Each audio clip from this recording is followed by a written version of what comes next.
Thanks for watching. Like, share, and subscribe. Irfan by HDP for more educational contents and admission related important updates. Thank you.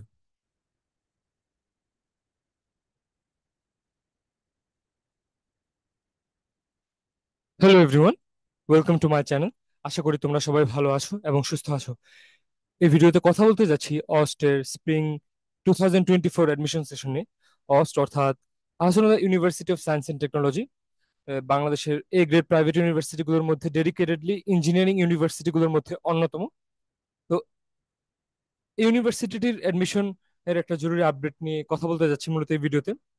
এর আগে আমার চ্যানেলের পক্ষ থেকে ইউনিভার্সিটিটির দ্বিতীয় মাইগ্রেশন লিস্ট বা দ্বিতীয় মেরিট লিস্ট সম্পর্কে কথা বলেছিলাম, বা তার আগে ইউনিভার্সিটিটির সার্কুলার হোক বা রেজাল্ট হোক, সেগুলো নিয়ে কথা বলার চেষ্টা করেছি আমি বিভিন্ন সময়। তো আজকে 1 সেপ্টেম্বরে ইউনিভার্সিটিটির তৃতীয় মাইগ্রেশন লিস্ট এবং সাথে সেই তৃতীয় মেরিট লিস্ট বা মেধা তালিকাটি প্রকাশ হওয়ার কথা ছিল, এবং সেটি হয়ে গেছে। মূলত ইঞ্জিনিয়ারিং সাবজেক্টগুলোর সেই সঙ্গে সেই সঙ্গে সঙ্গে আর্কিটেকচার এবং বিবিএ, এই সাবজেক্ট সবগুলোরই তৃতীয় যে মেরিট লিস্ট বা মেধা তালিকা সেটি প্রকাশ হয়ে গিয়েছে। এবং তার পাশাপাশি যে চতুর্থ মাইগ্রেশন লিস্ট বা ফোর্থ মাইগ্রেশন যে লিস্ট কবে দেওয়া হবে সেই তারিখটি সম্পর্কে একটা আপডেট তারা তাদের অফিসিয়াল নোটিশে দিয়েছে, এবং আমি সেটির আপডেটও তোমাদেরকে এই ভিডিওর মাধ্যমে জানিয়ে দেওয়ার চেষ্টা করব। তাই অনুরোধ করব, তোমরা যারা তৃতীয় মেরিট লিস্টের বা মাইগ্রেশন লিস্টের অপেক্ষা করছিলে বা সাবজেক্ট পেয়ে গেছো, তারা অবশ্যই ভিডিওটি শেষ পর্যন্ত দেখো, যাতে পরবর্তী প্রসেসগুলো টাইমলি কমপ্লিট করতে পারো।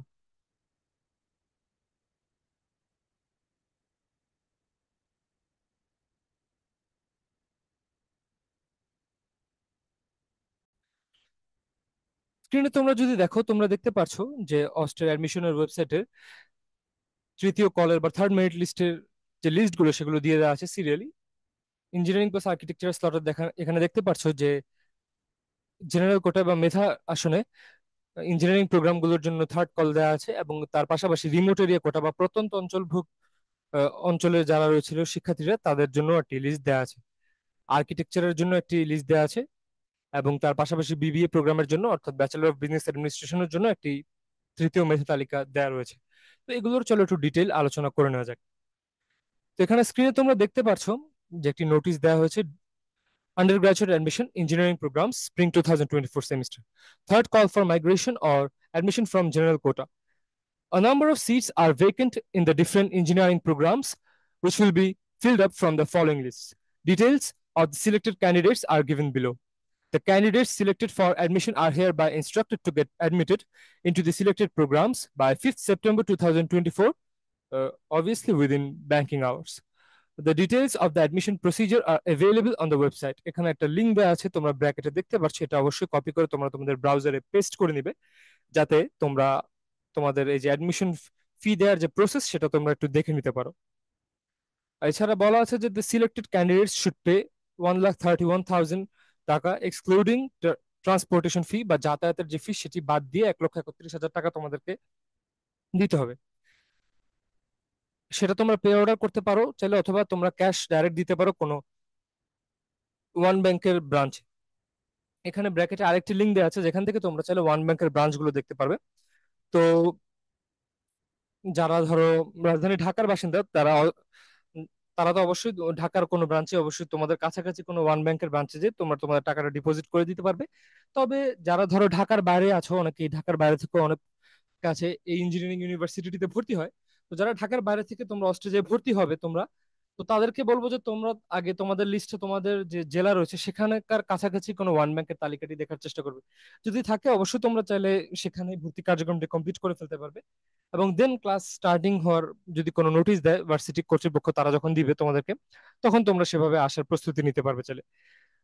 আর যদি অলরেডি ঢাকায় এসে পড়ে থাকো, দ্যাটস গ্রেট, তোমরা তাহলে ঢাকারই কোনো ওয়ান ব্যাংকের ব্রাঞ্চে তোমরা টাকাটি দিতে পারবে। এছাড়া বলা হচ্ছে যে যারা ধরো আগে সিলেক্টেড হয়ে গিয়েছিল কিন্তু মাইগ্রেশন হয়েছে কোনো একটি অন্য প্রোগ্রামে, তাদেরকে বলা হয়েছে যে মাইগ্রেশন প্রসেসটা কমপ্লিট করে ফেলতে থ্রু দেয়ার অ্যাডমিশন অ্যাকাউন্ট। এখানে একটা লেখা আছে যে iums.os.edu, অর্থাৎ একটি আইইউএমএস ওয়েবসাইট দেওয়া আছে। আইইউএমএস এর ওয়েবসাইটে তোমরা তোমাদের প্রোফাইলে লগ ইন করে নিবে, এবং 5 তারিখের মধ্যে, সেপ্টেম্বরের 5 তারিখে বিকাল 5টার মধ্যে, 5 PM এর মধ্যেই তোমরা সেই কার্যক্রম বা প্রসিজার কমপ্লিট করে ফেলবে। এবং এখানে অলরেডি লেখা আছে no additional fee is required from program migration, অর্থাৎ একটি সাবজেক্ট বা একটি প্রোগ্রাম থেকে অন্য একটি প্রোগ্রামে মাইগ্রেশন করতে কিন্তু কোনো ধরনের টাকার প্রয়োজন নেই। তাই ওয়েবসাইটে যদি মাইগ্রেশন করতে টাকা চাওয়া হয় বা প্রসেস কমপ্লিট করতে কোনো অসুবিধা হয়, তোমরা অবশ্যই টেকনিক্যাল কমিটিকে জানাবে। তোমরা অস্ট্রিয়া টেকনিক্যাল টিমকে মেইল করবে বা ফোন দিবে যে কেন এটা দেখানো হচ্ছে, বা একটু রিফ্রেশ করে আগে দেখবে যে বিষয়টা কি।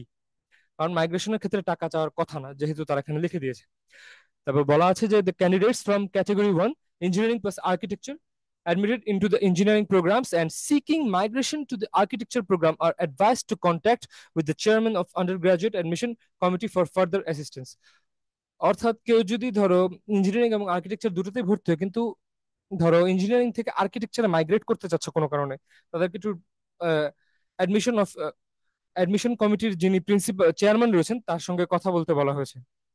এছাড়া মাইগ্রেশন পলিসির জন্য একটি লিঙ্ক দেওয়া আছে, তোমরা চাইলে সেখানে যে ক্লিক করে দেখে নিতে পারবে ডিটেলে কি কি লেখা। এবং একটা এনবি বা বিশেষ দ্রষ্টব্য লেখা আছে যে if anyone fails to get admitted or migrated within the corresponding scheduled dates, the offer will be permanently cancelled and that is irreversible।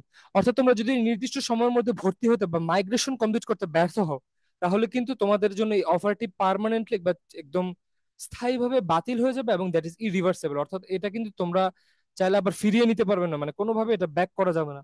অর্থাৎ ধরো তোমরা যদি ফোন দিয়ে রিকোয়েস্ট করো যে স্যার বা ম্যাম, আমাদের আমার খেয়াল ছিল না বা আমি নোটিশটি লক্ষ্য করিনি বা মোবাইলে মেসেজ দেখিনি মাইগ্রেশনের জন্য বা কিছু, সেটা কিন্তু তোমাদের জন্যই ক্ষতি নিয়ে আসবে। তখন কিন্তু তোমরা ধরো যারা অ্যাডমিট হওয়ার সুযোগ পেয়েছে এই লিস্টে, তারা কিন্তু অ্যাডমিশনের সুযোগটি হারাবে, এবং ধরো যারা আগে অ্যাডমিট হয়েছিল তারা কিন্তু মাইগ্রেশনের একটা সুযোগ আছে, তারা মাইগ্রেশনের সুযোগটা হারাবে। তখন যে সাবজেক্ট পেয়েছো সেটাই কিন্তু সেটাতে কিন্তু পড়া চালিয়ে যেতে হবে যদি এখানেই থেকে যাও, মানে এই ইউনিভার্সিটিতে অ্যাডমিশন লক করে দাও। তো যাই হোক, এখানে দেখা যাচ্ছে যে দুজন প্রার্থী সিএসসি তে মাইগ্রেশন হয়েছে, কয়েকজনের ট্রিপলিতে, মেকানিক্যাল, সিভিল অনেকগুলোতে মাইগ্রেশন দেখা যাচ্ছে। তবে তার ডিটেল এই ভিডিওতে না বলে, যাই হোক, এখানে একদম শেষে যদি যাই দেখা যাচ্ছে যে আপাতত 992 বা মেরিট লিস্ট বা মেরিট র্যাঙ্কে 992 is the last rank till now, which is the cut off rank after third call or third merit list. এবার অনেকের মনে প্রশ্ন থাকতে পারে যে ভাইয়া এই মেরিট লিস্টের নাম আসেনি, বা ধরো না সাবজেক্ট এসেছে কিন্তু পছন্দের সাবজেক্ট আসেনি, কতদিন অপেক্ষা করা লাগতে পারে? তো আমি বলবো যে চতুর্থ মেধা তালিকার বা ফোর্থ মেরিট লিস্ট বা মাইগ্রেশনের তালিকা দেওয়া হবে 8 সেপ্টেম্বর 2024-এ। ততদিনের জন্য অপেক্ষা করো। লিস্টে আসলে আমি অবশ্যই আমার চ্যানেলের পক্ষ থেকে জানানোর চেষ্টা করব। এইবার দেখো রিমোট এরিয়া কোটার পক্ষ থেকে দেখা, এখানেও সেম কথা বলা হয়েছে যে একজনকে আইপি প্রোগ্রামে দেওয়া হয়েছে মাইগ্রেশন করে, তাকে বলা হয়েছে যে 5 সেপ্টেম্বর বিকাল 5টার মধ্যে মাইগ্রেশনটি কমপ্লিট করে নিতে আইওএমএস প্রোফাইলে লগ ইন করে। তো একজন শিক্ষার্থীর মেরিট পজিশন দেখা যাচ্ছে 25, তাকে আইপি তে মাইগ্রেশন করা হয়েছে। তো রিকোয়েস্ট করবো তুমি অবশ্যই যদি ভর্তি হতে আগ্রহী থাকো অবশ্যই এই কার্যক্রমটি কমপ্লিট করে ফেলবে। তুমি যদি আইপি তে এনরোল করতে আগ্রহী থাকো বা শিফট হতে আগ্রহী থাকো, এবং পরবর্তী যারা ধরো রিমোট এরিয়া কোটার আওতায় অপেক্ষা করছো তাদেরকে অপেক্ষা করতে হবে 8 তারিখ পর্যন্ত, সেদিনই আরেকটি তালিকা প্রকাশ করা হতে পারে। এবং বিবি এর ক্ষেত্রেও সেম স্টাইলে সেম কথা বলা আছে, তোমাদেরকে 5 তারিখের মধ্যে কমপ্লিট করে ফেলতে হবে প্রসিজার। এবং এখানে দেখো যে মেরিট লিস্ট 73 থেকে শুরু করে 80 পর্যন্ত কয়েকজন পরীক্ষার্থীর নাম দেখা যাচ্ছে। এখানে মূলত 8 জন প্রার্থীর নাম দেখা যাচ্ছে, এবং পরবর্তীতে ফোর্থ কল বা ফোর্থ মেরিট লিস্টের দেওয়া হবে 8 তারিখে। সরি, একটা ছোট মিস্টেক হয়েছে, বিবিএ না অ্যাকচুয়ালি আর্কিটেকচারের, এখানে আর্কিটেকচারের জন্য মূলত এই তালিকাটি। এবং পরবর্তীতে যদি ব্যাচেলর অফ বিজনেস অ্যাডমিনিস্ট্রেশন বা বিবিএ এর জন্য কথা বলি, দেখতে পাচ্ছ যে মেরিট লিস্টের এখানে কয়েকজন শিক্ষার্থীর নাম দেওয়া হয়েছে, এখানেও তারিখ সেম, 5 সেপ্টেম্বরের মধ্যে তোমরা কাজটি করে ফেলবে, তোমাদের পেমেন্ট এবং আদার্স প্রসিজার। তো এখানে দেখো যে 144 is the last rank till নাও, যখন পর্যন্ত এটি দেওয়া হয়েছে। তবে একটা খেয়াল করার বিষয় যে এখানে কিন্তু বলা হয়নি যে কোনো ফোর্থ মেরিট লিস্ট দেওয়া হবে বা কিছু। আই গেস বিবি এর সিট মেজরিটি ফিল আপ হয়ে গেছে, যেহেতু ডিপার্টমেন্টের হয়তো বা সিট তুলনামূলক কম, বা 100 জনের মতো সিট, সেটি হয়তো বা ফিল্ড আপ হয়ে গিয়েছে, দ্যাটস ওয়াই এখানে লিখেনি। বাট আর্কিটেকচার বলো বা ইঞ্জিনিয়ারিং এ কিন্তু লেখা আছে 8 তারিখ পর্যন্ত। তো যাই হোক, বিবিএর যদি পরবর্তীতে কোনো একটা সিট দেয় বা এখানে লিস্টে যারা আছে তারা যদি ভর্তি না হয় কোনো কারণে, তখন একটা ফোর্থ লিস্ট দেওয়া হতেই পারে। তো তখন আমি সেটি জানানোর চেষ্টা করবো অবশ্যই আমার চ্যানেলের পক্ষ থেকে। আর এই ছিল ওভারঅল থার্ড মেরিট লিস্ট বা মাইগ্রেশন নিয়ে কথাবার্তা। প্রসিজারটি আশা করি তোমরা বুঝে গিয়েছো। তারপরও তোমরা অ্যাডমিশন ফি কিভাবে পে করতে হবে সেই লিঙ্কটিতে ক্লিক করে নিবে, এবং ওয়ান ব্যাংকের ব্রাঞ্চ থেকে দেখে নিবে কোন ব্যাংকে পেমেন্ট করতে তোমাদের সুবিধা লাগে। আর যাদের মাইগ্রেশন হবে তাদের তো বলেই দিলাম যে পেমেন্ট করার কোনো প্রয়োজন নেই, জাস্ট তোমরা তোমাদের ওয়েবসাইট তোমাদের প্রোফাইলে লগ ইন করে জাস্ট প্রসেসটি সময় মতো কমপ্লিট করে ফেলবে। যদি বলে ইয়েস ক্লিক করতে ইয়েস বলবে, বা যদি বলে ডু ইউ এগ্রি তখন সেখানে টিক মার্কে সাইন দিয়ে দিবে, যাই যা বা যেটাই থাকুক না কেন ওয়েবসাইটে। তো এই ছিল ওভারঅল কথাবার্তা। আশা করি ভিডিওটি তোমাদের ভালো লেগেছে এবং হেল্প করেছে অনেকের যাদের এই ভিডিওটি দরকার ছিল। তো দেখাবো অন্য একটি ভিডিওতে। অস্ট হোক বা অন্যান্য প্রাইভেট বা পাবলিক ইঞ্জিনিয়ারিং ইউনিভার্সিটি গুলো হোক, তার পাশাপাশি ভার্সিটি অ্যাডমিশন বা মেডিকেল অ্যাডমিশন রিলেটেড আপডেট, বা মাঝে মধ্যে কলেজ অ্যাডমিশনের জরুরি আপডেটের জন্য হলেও বিভিন্ন এডুকেশনাল কন্টেন্টের জন্য আমার চ্যানেলটি তোমরা অবশ্যই সাবস্ক্রাইব করে রাখতে পারো। এবং তোমাদের পরিচিত ব্যাচমেট বা ফ্রেন্ডদেরকে বলতে পারো সাবস্ক্রাইব করে রাখতে, যাতে তারাও বেনিফিটেড হতে পারে আমার চ্যানেলের পক্ষ থেকে। দেখাবো অন্য কোনো একটি ভিডিওতে অন্য কোনো টপিক নিয়ে। ততদিনের জন্য তোমরা সবাই ভালো থাকবে এবং সুস্থ থাকবে। ধন্যবাদ সবাইকে।